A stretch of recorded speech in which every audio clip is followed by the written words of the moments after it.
Hai guys, selamat malam. Kenalin, nama gue Nox Farid. Kalian bisa panggil gue Nox. Ya, itu semacam nama panggung lah ya. Ya, gue di sini mau menceritakan, lebih tepatnya ingin berbagi gitu, berbagi pengalaman bagaimana gue bisa untuk percaya diri dan menghilangkan rasa insecure. Mulai dari fisik, insecure karena ngerasa kayak diri ini kurang, selalu membandingkan diri dengan orang lain. Nah, kita langsung aja ya. Langsung kita ke pembahasan yang pertama. Bagaimana cara menyikapi rasa insecure tentang fisik. Yes nih. Ini pertama kali loh gue gak pakai filter dan menunjukkan kalau gue begini. Kalau gue punya jerawat, ini adalah hal yang paling gue benci dari dulu. Yang bikin gue pakai masker tiap keluar rumah, tiap ke sekolah, tiap mau kemana pun, ketemu temen gue pun pakai masker. Karena gue malu punya ini. Bener-bener. Tapi seiring berjalannya waktu, gue mencoba mencari tahu bagaimana caranya tuh biar bisa berdamai dengan ini. Meskipun sampai sekarang pun masih belum sepenuhnya gue bisa damai dengan ini, karena sakit banget. Sakit loh, serius sakit. Jerawat tuh bukan yang kayak cuman keluar, cuman ya udah biasa aja gitu, enggak. Tapi ada efek sakitnya juga, sakit banget. Kalau semua kalian nggak sengaja kecakar atau nggak sengaja ke pentok atau apapun itu sakit banget guys, bohong. Sakit banget, perih sakitnya, ini bener-bener sakit. Ketika gue mengalami hal itu, gue pasti nangis. Dulu gue kalau semuanya jerawat gue tumbuh lagi, padahal muka gue udah bersih, terus tumbuh lagi, itu gue nangis, gue sedih banget. Karena kayak udah berusaha untuk menghilangkan bekasnya, jerawatnya, tapi mereka muncul lagi. Tapi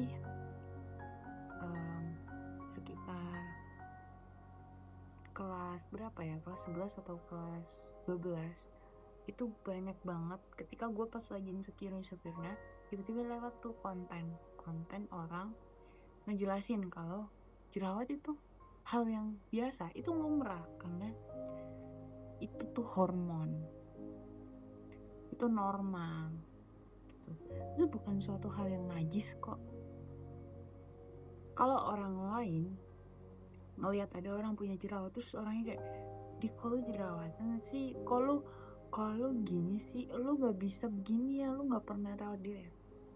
Kalian gak tahu guys, kalian gak tahu seberapa berat mereka menghadapi ini ya. Kalian gak boleh yang namanya ngomong kayak gitu, itu gak baik. Justru orang yang kayak gitu itu norak. Berarti mereka gak pernah belajar, anggap seperti itu. Nah, kalian tahu kenapa dulu tuh gue sering pakai masker, terus tiba-tiba gue mau keluar, akhirnya gue udah lepas masker. Di situ tuh kalian tahu gue termotivasi karena siapa? Karena satu orang. Gue gak bisa sebut namanya karena gue juga belum izin ke orangnya. Jadi dulu pas itu tuh ada kakak cewek, dia tuh mau ke rumah gue main, gue curhat. Di situ gue tuh kayak kaget gitu. Dia sama, dia punya jerawat, dia punya bekas jerawat, tapi dia cantik guys. Dia cantik banget. Itu pertama kali gue ngeliat dia, gue bener-bener diem doang. Gue mau ngomong banyak pun gue bingung, kayak wow, cantik banget. Karena kenapa? Dari situ tuh kelihatan bahwa dia percaya diri, dia yakin sama dirinya sendiri. Kayak apa ya, gue bener-bener termotivasi gitu kayak, oh ternyata orang meskipun punya bekas luka, mau dia punya bekas apapun itu, bekas jerawat atau tanda lahir di muka atau apapun itu, mereka tetap kelihatan cantik kalau mereka yakin ke diri mereka sendiri, percaya pada diri mereka sendiri, dan menerima diri mereka sendiri. Gue bener-bener kayak, wah gila nih orang cantik banget. Di saat gue mencoba seperti kakak itu, perlahan-lahan gue mencoba, ternyata nggak buruk juga. Bahkan menurut gue kayak orang mau ngeliatin gue pun gue juga gak peduli, kayak ya udah mungkin dia abis ngeliat ke arah lain, akhirnya tiba-tiba nggak sengaja ngeliat ke arah gue. Terus bukan berarti orangnya dalam hati kayak dia anjing, dia kok mukanya kok begitu, nggak mungkin lah ya. Mencoba untuk positive thinking gitu. Nah terus yang kedua adalah gue tuh dulu tuh sempet insecure karena gue tuh ngerasa diri gue bodoh. Gue gak bisa matematika, nilai gue anjlok, gue tuh kayak ngerasa kayak gue tuh gak bisa apa-apa. Tapi suatu saat tuh gue mencoba suatu hal yang baru. Ketika masa pandemi, dimana gue bener-bener ngedown banget dan gue sempat self harm, disitu gue bener-bener pasrah, gue gak tahu harus gimana. Disitu gue mencari gue ketika udah melakukan hal tersebut kan akhirnya gagal ya alhamdulillah gagal, karena berarti hidup gue masih panjang gitu. Nah di saat gue di situ banyak yang semangatin gue, banyak yang masih jangan buat gue. Situ tuh gue mulai mikir kayak gimana ya caranya biar biar gue tuh tahu apa sih yang gue bisa. Gue nggak bisa di bidang ini, gue nggak bisa di bidang itu, cuma bidang apa yang gue bisa. Dan di saat itu ketika gue lagi merenung, gue nyoba buat belajar fotografi. Terus habis belajar fotografi, gue belajar editing. Habis belajar editing, gue belajar buat video, ambil video buat film pendek, kayak klip-klip video pendek gitu. Terus gue edit. Terus gue nyadar, kayaknya gue bakatnya di sini deh. Gue cari tuh, kira-kira ada nggak sih di suatu saat nanti kerjaan yang berhubungan dengan fotografi dan videografi. Ternyata banyak guys. Situ gue mulai semangat. Terus disitu gue mulai buka suatu nyoba-nyoba buka kayak usaha kecil-kecilan. Usaha kecil-kecilan itu adalah gue nyoba buat jualan. Gue beli skincare tuh di Shopee, terus habis itu gue jual lagi. Nah disitu gue mikir kayak kayaknya gue nggak bisa deh di bidang ini gitu kan. Akhirnya gue mulai kayak mikir gue nyoba buka kayak jasa fotografi dan juga jasa editing film pendek. Dan boom, kalian tahu di situ tiba-tiba aja ada satu pelanggan. Itu tuh benar-benar bikin gue seneng banget. Gue berterima kasih sama kakak itu sampai sekarang, karena bener-bener bikin gue ngerasa kayak wah, gue di situ sempet putus asa loh guys, kayak sempet mau nyerah gitu. Tapi terima kasih banyak buat kakaknya, karena bener-bener kakak ngebantu banget. Kakak bikin hidup orang ngerasa kayak yang awalnya ngerasa kayak gagal, akhirnya ngerasa kayak kayaknya gue harus ngelanjutin ini lagi nih. Sumpah, makasih banyak kak, makasih banyak banget. Nah, gue berterima kasih banget sama kakak itu. Gue lupa namanya siapa ya.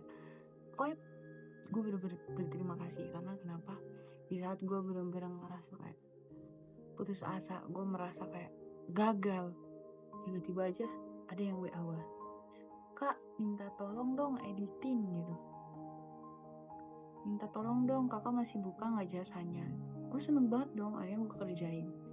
Meskipun sampai revisi berkali-kali, tapi tetep gue kerjain. Gue kalau salah gak tidur 3 hari deh. 3 hari tuh gak tidur. Ya bukan berarti 3 hari beneran itu gak tidur. Gue cuma tidur palingan 2 jam, sejam gitu doang. Itu langsung habis bangun langsung kerjain lagi. Terus habis itu nanti kalau ada waktu istirahat, nanti gue tidur, gue kerjain bangun kerjain lagi. Tapi kakaknya sabar banget guys. Kakaknya juga ngerti kalau gue tuh masih awal-awal buka. Untungnya kakaknya sabar dan kakaknya juga nyemangatin gue. Gue bener-bener seneng banget, sumpah kak, lu penolong gue, lu bener-bener orang yang bener-bener lagi putus asa. Ini orang bener-bener lagi di bawah banget nih, ngerasa putus asa, tiba-tiba dapat pertolongan, yaitu dia yang ngerasa kayak wah nggak akan ada yang beli nih, tiba-tiba dia dateng gitu aja. Akhirnya banyak tuh orang yang minta tolong, Kak. Minta tolong jasa fotografi, minta jasa editing film pendek atau klip-klip video biasa gitu, banyak. Akhirnya makin rame. Tapi meskipun gue udah bisa menggapai itu, gue tetap ingin menggapai yang lainnya. Jadi gue tuh pengen punya cadangan. Kalau seumpama gue di bidang ini tuh seumpama kayak lagi sepi lah ya, gue pengen nih di bidang ini, seenggaknya di bidang ini lagi rame nih, gue juga pengen bisa, tapi gue tetap gue mempelajari bidang ini karena ini juga penting dan ini juga penting. Jadi gue mempelajari dua-duanya. Dan ketika usaha gue yaitu buka jasa fotografi dan juga editing itu lagi sepi, gue mencoba mencari tahu selain selain hal itu tadi yang bisa menghasilkan uang. Gue baru ingat dimana pas gue kelas 12, gue di situ keinget pas gue sering banget ngomong ke temen gue pas gue masih SMP. Gue tuh sering banget ngomong ke dia kalau gue tuh pengen jadi penulis, gue pengen novel gue tuh dibaca semua orang, gue pengen novel gue diterbitin jadi buku. Dan temen gue itu adalah Fatirin Nisa Dwi Aulia. Dia temen gue dari SMP, dari kelas 7 sampai sekarang. Gue selalu cerita ke dia, gue selalu bilang ke dia kalau gue tuh pengen jadi penulis. Nah, dan di situ akhirnya gue milih buat nyari caranya tuh nerbitin buku itu gimana, dan tempatnya itu agensinya atau perusahaannya itu di mana gitu kan. Akhirnya gue nyari tahu, akhirnya gue dapet namanya di Guepedia. Situ gue nyoba tuh nanya-nanya, terus habis itu akhirnya gue coba tuh masuk websitenya. Nah, gue masukin tuh naskah gue yang udah gue tulis dari dulu tuh gue masukin. Gagal, 3 kali gagal, katanya suruh revisi. Ya udah gue revisi tuh 3 kali. Nah, akhirnya gue iseng tuh buat novel baru, tapi gue coba dengan yang agak dikitan lah ceritanya, kayak cerita pendek gitu. Diterima. Wah, gue seneng banget dong. Tuh. Alhamdulillah ini diterima novel gue. Ketika novel gue diterima, gue yang cerita pendek ini, cerpen, akhirnya gue coba buat revisi nih. Gue fokus revisi yang ditolak nih, yang 3 kalinya. Gue coba revisi, gue benerin semuanya sampai benar. Akhirnya pas gue masukin ke webnya, boom, diterima. Akhirnya jadi buku. Dan di situ pertama kali gue terbitin langsung 3 buku tuh. Jadi kan yang satu nih kan, ini kan harusnya kan cuma 1 buku, cuman kan nggak boleh melebihi karena ada limitnya tuh, cuman sampai 300. Nah, ini gue pisah jadiin 2 buku. jadinya yang satunya tuh kayak apa ya, kayak ada seasonnya gitu lah intinya.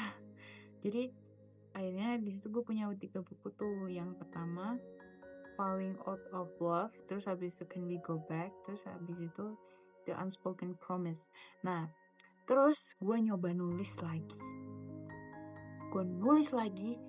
Akhirnya diterima guys. Jadilah 5 buku. Jadi 5 buku. Nah, ini juga sama kejadiannya sama yang ini gitu. Di sini akhirnya jadi 5 buku, yang satunya Sasmita Ning Rasa, yang satunya lagi Sasmita Ning Rasa 2. Tapi meskipun gue ngerasa itu berhasil dan baru beberapa sih kejual, tapi gue seneng banget. Meskipun gue ngerasa kayak oh ya udah deh, gue ngerasa kayak seneng gitu kan, ngerasa puas dengan hasil tersebut, tapi gue tetap gak mau nyerah dan gue gak mau cuma di situ aja. Fotografi dan editing film pendek tetap gue lanjutin, gak gue lepas gitu aja. Gue coba nyari cara gimana sih caranya buat komik terus diposting ke aplikasi, entah itu webtoon atau apapun itu, aplikasi komik yang intinya yang yang bisa diterbitin lah di situ. Gue nyari tahu tuh. Terus abis itu gue nyoba-nyoba gambar. Abis itu gue belum ngerti kan gimana caranya, kok gue nggak ngerti nih gitu. Akhirnya gue mulai di situ tuh memilih kayak yaudah gue mending siapin aja lah gambarannya gitu kan. Akhirnya gue siapin. Nah terus ketika semuanya udah siap, akhirnya gue coba cari di sosmed gimana caranya, tutorialnya itu gimana caranya masukin karya kita ke aplikasi ini. Terus habis itu akhirnya tahu tuh gue udah nemu caranya, langsung tuh gue masukin. Dan di situ tuh webtoon komik pertama gue akhirnya rilis di situ. Gue seneng banget, sumpah gue seneng banget. Gue ngerasa bangga dengan diri gue sendiri. Disitulah akhirnya rasa insecure gue yang ngerasa kurang, ngerasa bodoh, gak bisa apa-apa mulai hilang. Tapi tetap rasa insecure itu penting. Karena apa? Untuk evaluasi diri. Supaya apa? Supaya kita tuh berkembang. Supaya kita tuh sadar. Kalau orang lain bisa itu, kenapa gue gak bisa? Gue harus bisa juga dong. Gitu. Supaya kalian bisa ada keinginan seperti itu. Karena kalau kalian gak ada keinginan seperti itu, apalah hidup. Ya kan? Karena hidup tuh masih panjang guys. Kalian perlu nyobain banyak hal. Ada hal-hal yang belum kalian tahu. Gue aja belum belajar alat-alat musik gue. Gue masih pengen belajar. Tapi gue pengen ngejar ini dulu. Gue pengen ngejar hal-hal yang udah gue pelajarin. Satu-satu gue selesaikan. Satu-satu gue pahami. Satu-satu gue coba buat ngerti. Pokoknya gue pengen kalian semua yang merasa kurang, yang merasa kayak insecure, entah karena fisik, entah karena apapun itu, guys, insecure itu hal yang wajar. Tapi kalau berlebihan itu gak baik. Kalian boleh insecure, tapi kalau berlebihan itu gak baik. Kalau kalian ngerasa kurang, coba cari kelebihan kalian. Kalau kalian ngerasa kayak kok gue aneh ya, guys, coba belajar untuk mencintai diri sendiri, percaya ke diri sendiri, yakin pada diri sendiri. Percaya sama gue nih ya, pasti orang lain bakalan ngeliat lu beda. Orang lain pasti ngeliat lu beda, karena mereka pasti kayak, wah, ini orang gak bisa diremehin nih. Karena orang lain pasti ngeliat kita tuh berbeda. levelnya udah beda. Mungkin penampilan kita biasa aja, kan kita ngerasa kayak penampilan kita kayak ya kurang, nggak ada apa-apanya, tapi orang lain ngeliat kita itu beda, berbeda, karena kayak wah ini orang tingkatannya udah beda nih, levelnya udah beda dari gue gitu. Kenapa? Kita percaya sama diri kita sendiri, kita memperbanyak untuk mencintai diri kita sendiri dan yakin pada diri kita sendiri, itu kuncinya. Nah terus buat kalian yang ngerasa insecure, ingat ya guys, insecure itu perlu, tapi yang gak boleh itu berlebihan. Insecure itu perlu, insecure doang tapi gak ada perubahan itu percuma, ya kan? Insecure boleh tapi berlebihan jangan. Karena apa? Insecure itu diperlukan supaya kita tuh ada upgrade ke diri kita sendiri, supaya kita tuh ada keinginan kayak oh orang ini bisa tuh, gue juga harus bisa dong, gue harus berusaha nih, gue harus cepet-cepet nih gitu, supaya kita ada kesadaran seperti itu. Nah terus buat kalian yang ngerasa insecure karena nih jerawat, gak apa-apa guys, itu hormon, itu hal yang wajar banget, dan semua orang juga pasti mengalami hal ini. Ada beberapa orang yang mengalami hal ini, emang sakit, dipandang orang lain kayak aneh, tapi kalau kalian percaya diri, yakin deh pandangan orang lain mau ngeliat kalian kayak gimana, kalian juga pasti bodo amat, kayak ya udah sih ini hidup gua, muka gua, urusan gua dong, mau gua kayak gimana bentukannya, ya kan? Nah dari semua itu intinya semangat buat kalian semua yang lagi ngerasa down, yang lagi ngerasa kayak insecure, yang bingung kayak gue harus gimana ya, gue harus mulai apa ya. Semangat ya guys, hidup kalian tuh masih panjang, banyak yang perlu dieksplor, jadi jangan nyerah dulu. Apapun itu, intinya tetap semangat dan percaya pada diri kalian sendiri, yakin pada diri kalian sendiri dan cintai diri kalian sendiri. Kalau kalian gak cinta sama diri kalian sendiri, siapa lagi emang yang bisa mengerti diri sendiri? Itu ya diri kita. Orang lain gak tahu apa-apa, mereka cuma menilai kita dari luarnya aja, tapi enggak, di sini yang tahu ya cuma diri kita sendiri. So, bye.